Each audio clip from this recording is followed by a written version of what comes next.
McDonald's जो कि हर एक सेकंड में 75 और एक मिनट में 4500 और हर एक दिन में तकरीबन 6.48 मिलियन बर्गर्स पूरी दुनिया में बेचता है और रोजाना तकरीबन 69 मिलियन से भी ज्यादा लोग मैकडोनल्ड्स पर जाते हैं। कि आप सोच सकते हैं कि इतना बड़ा फास्ट फूड ब्रांड कभी एक फूड स्टॉल से शुरू हुआ था? अगर नहीं तो आइए आज की इस वीडियो में मैं आपको मैकडोनल्ड्स की कामयाबी की कहानी के बारे में बताऊंगा।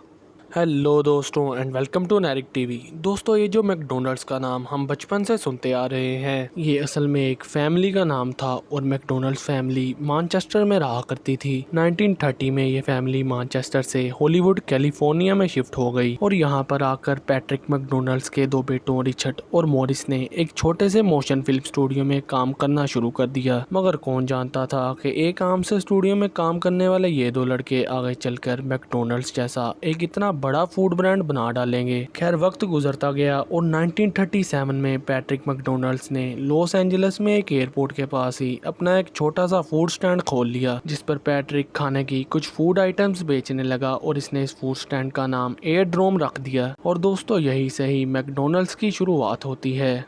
इस फूड स्टॉल के 3 साल बाद 1940 में पैट्रिक के बेटों ने रिचर्ड और मॉरिस, जिनको मैकडोनल्ड ब्रदर्स भी कहा जाता है, इन्होंने अपना पहला मैकडोनल्ड रेस्टोरेंट्स खोल लिया और शुरू में इन्होंने अपने मेन्यू में कुछ बारबेक्यू आइटम्स रखकर अपने रेस्टोरेंट का आगाज किया और इसी वजह से इन्होंने अपने पहले रेस्टोरेंट का नाम मैकडोनल्ड बारबेक्यू रखा था। दोस्तों, इन दो भाइयों का ये रेस्टोरेंट 8 साल के अरसा तक चलता रहा और इन 8 सालों में मैकडोनल्ड ब्रदर्स ने काफ़ी कुछ सीखा और इन्होंने इस बात पर गौर किया कि इनको सबसे ज़्यादा फ़ायदा और प्रॉफिट हैमबर्गर से हो रहा है और लोग ज़्यादा इसी आइटम को खा रहे हैं। और इसी चीज़ की बिना पर इन्होंने अपना पुराना मेन्यू, जिसमें काफ़ी आइटम्स शामिल थी, इसको बंद कर दिया और एक सिंपल मेन्यू के साथ अपने रेस्टोरेंट को चलाने का फैसला किया। और इस नए मेन्यू में सिर्फ हैमबर्गर्स, चीज़ बर्गर्स, पोटैटो चिप्स, कॉफ़ी और सॉफ्ट ड्रिंक्स शामिल थीं।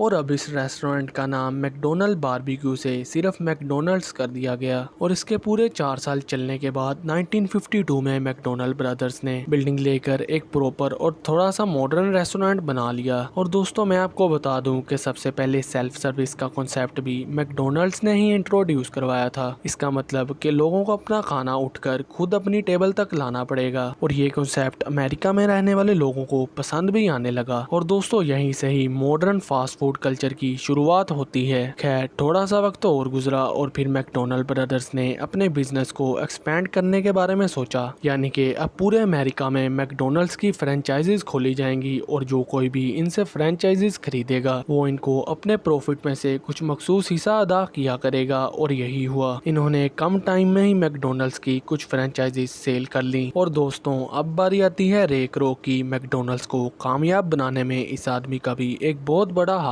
है। 1954 में रे क्रोक ने मैकडोनल्ड्स की फ्रेंचाइजीज खरीदी। ये बंदा काफी चालाक और एक अक्लमंद बिजनेसमैन था। खैर, वक्त गुजरता गया और कुछ टाइम में ही अमेरिका के अंदर मैकडोनल्ड्स की तकरीबन 100 फ्रेंचाइजीज खुल गईं और इनमें से ज्यादातर फ्रेंचाइजीज का मालिक रे क्रोक था। वक्त के साथ साथ मैकडोनल्ड्स और ज्यादा सक्सेसफुल होता गया। रे क्रोक ने मैकडोनल्ड्स को और ज्यादा सक्सेसफुल करने के लिए काफी सारे आइडियाज भी पेश किए, लेकिन दोस्तों आहिस्ता आहिस्ता मैकडोनल्ड ब्रदर्स और रे क्रोक की अनबन सी रहने लगी, यानी कि जो मशवरे रे क्रोक इनको देता वो इनको पसंद ना आते, क्योंकि मैकडोनल्ड ब्रदर्स मैकडोनल्ड को अपनी मर्जी से चलाना चाहते थे। खैर दोस्तों, वक्त गुजरता गया, मैकडोनल्ड्स कामयाबी की बुलंदियों तक चला गया और 1960 तक मैकडोनल्ड सालाना तकरीबन $56 मिलियन क्रॉस करने लगा। और इस सब के बाद रे क्रोक ने भी आने वाले वक्त में मैकडोनल्ड्स की और ज्यादा कामयाबी देखते हुए मैकडोनल्ड ब्रदर्स को मैकडोनल्ड छोड़ने की बात की और इनसे इनकी डिमांड भी पूछी, मतलब कि ये लोग मैकडोनल्ड्स को कितने पैसों में बेचना चाहते हैं। लेकिन खैर, मैकडोनल्ड ब्रदर्स ने $2.7 मिलियन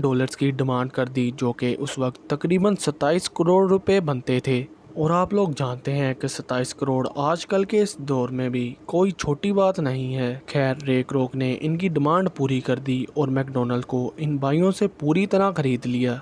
मतलब कि मैकडोनल्ड्स का मालिक रे क्रोक था, वो नहीं। और दोस्तों, शायद यही वो टाइम था कि जब मैकडोनल्ड ब्रदर्स ने अपनी जिंदगी की सबसे बड़ी गलती कर दी। इनको ये नहीं पता था कि मैकडोनल्ड्स एक दिन दुनिया की सबसे बड़ी फास्ट फूड चेन्स में से एक होगा। और ठीक ऐसा ही हुआ। मैकडोनल्ड्स ने अपने मेन्यू में कुछ मजीद आइटम्स शामिल की, जैसे कि 1962 में फिलेट ऑफ फिश सैंडविच और 1967 में बिग मैक बर्गर। और देखते ही देखते अब मैकडोनल्ड्स की फ्रेंचाइजीज आउट ऑफ कंट्री जैसे कि कनाडा और न्यूजीलैंड वगैरह में भी खुलने लगी और मैकडोनल्ड्स आहिस्ता आहिस्ता पूरी दुनिया में फैल गया और ईयर 2000 तक मैकडोनल्ड्स यूनाइटेड स्टेट्स से बाहर बाहर ही 11,000 तक रेस्टोरेंट खोल चुका था। मगर अब मैकडोनल्ड्स के न्यू ओनर्स आ चुके थे क्योंकि रे क्रोक की 1984 में डेथ हो चुकी थी। मगर दोस्तों जो भी हो, मैकडोनल्ड्स को इस बुलंदी के मुकाम तक पहुंचाने में सबसे बड़ा हाथ मैकडोनल्ड ब्रदर्स और रे क्रोक का था और इनकी बदौलत ही आज मैकडोनल्ड्स दुनिया की सबसे बड़ी फास्ट फूड चेन्स में से एक है और मैकडोनल्ड्स का नाम आज हर बच्चे से लेकर बूढ़ा तक जानता है। तो दोस्तों ये थी आज की वीडियो। उम्मीद है आपको ये वीडियो पसंद आई होगी और अगर पसंद आई है चैनल को लाइक और सब्सक्राइब ज़रूर कर दें। मिलते हैं अगली वीडियो में।